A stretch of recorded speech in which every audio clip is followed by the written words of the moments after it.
Nos venimos aquí a Izazaga y Bolívar, en el centro histórico. Aquí a unos cuantos metros fue donde sucedió el accidente, que nos compartió un ciudadano que lo grabó con su moto. Vean, aquí fue donde se estrelló. Qué bueno que estaba este poste, si no hubiera matado gente. Vamos a preguntarle a los chavos de allá a ver si llegaron a ver algo. Carnal, hace como 2 días ahí se pusieron un madrazazo, una patrulla, ¿sabes? Sí fue ahí, ¿va? Sí, en la esquina. En la esquina, está chido.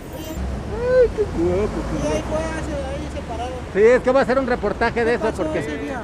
¿Robaron a alguien? No, es que yo ya vi un carnal que traía una de estas de una moto que le pasó el material. Estaba un policía ahí, así viendo su celular. Y empezó a sonar la sirena. Y lo que tiene que hacer el policía es haber parado a los de allá. Oigan, va a pasar. Y se pusieron un madrazo que pudo haber matado gente. O sea, si hubiera estado gente allá, sí, los mata. No, pero suerte, cuídense.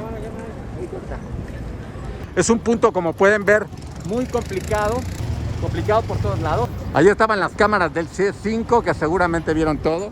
Pero sí, la principal responsable es la policía que estaba acá. Por estar viendo su celular pudo haber evitado un accidente. Tenemos que pararnos cuando escuchemos el sonido de la sirena.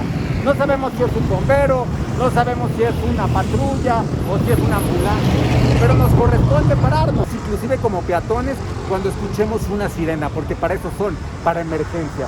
Por otro lado, la importancia de los volardos. En este caso, lo que salvó fue este poste. Si no hubiera estado este poste, hubiera atropellado a los que estaban allá. Y bueno, el gobierno de la Ciudad de México, por eso la importancia también de hacer un examen de manejo. Le estamos dando el auto a la gente y por eso nadie respeta ni siquiera una sirena. También es culpa suya. Cambio fuerte.